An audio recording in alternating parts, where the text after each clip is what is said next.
Ak ste niekedy dali do vzťahu celé svoje srdce, no aj tak ste sa cítili neviditeľní, tento príbeh je pre vás.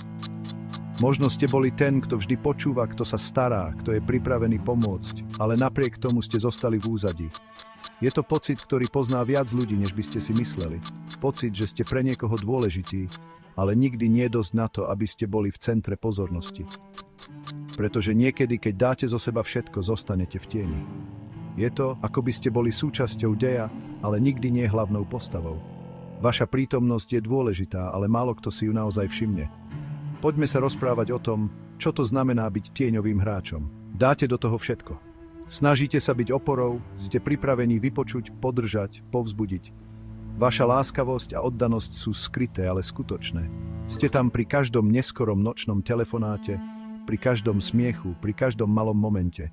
Ste ten, kto si pamätá dôležité dátumy, kto pošle správu, keď niekto potrebuje podporu, kto sa zaujíma o to, ako sa druhí cítia.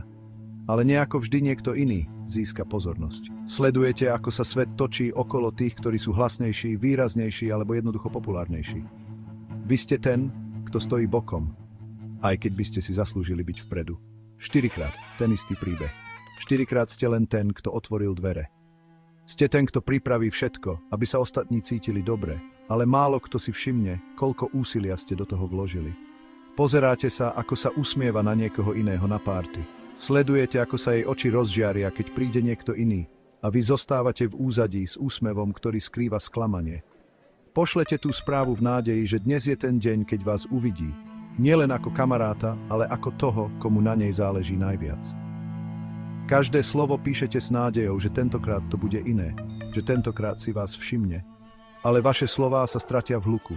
V mori správ, v záplave hlasov, vaše myšlienky zostanú nevypočuté.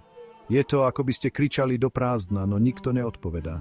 Je to, ako by všetci ostatní hrali hru a vy ste ten tichý na vedľajšej kolaji.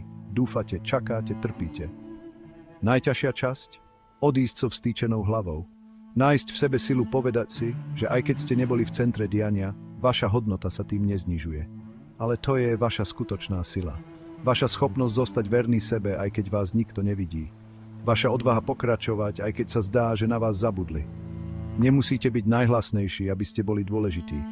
Vaša tichosť je dar, nie slabosť. Váš pokoj a schopnosť počúvať sú vzácne v hlučnom svete. Jedného dňa bude vaše ticho, spôsob, akým skutočne počúvate, znamenať pre niekoho viac ako 1000 vtipov. Vaša prítomnosť, aj keď nenápadná, môže byť pre niekoho oporou, ktorú nikdy nezabudne.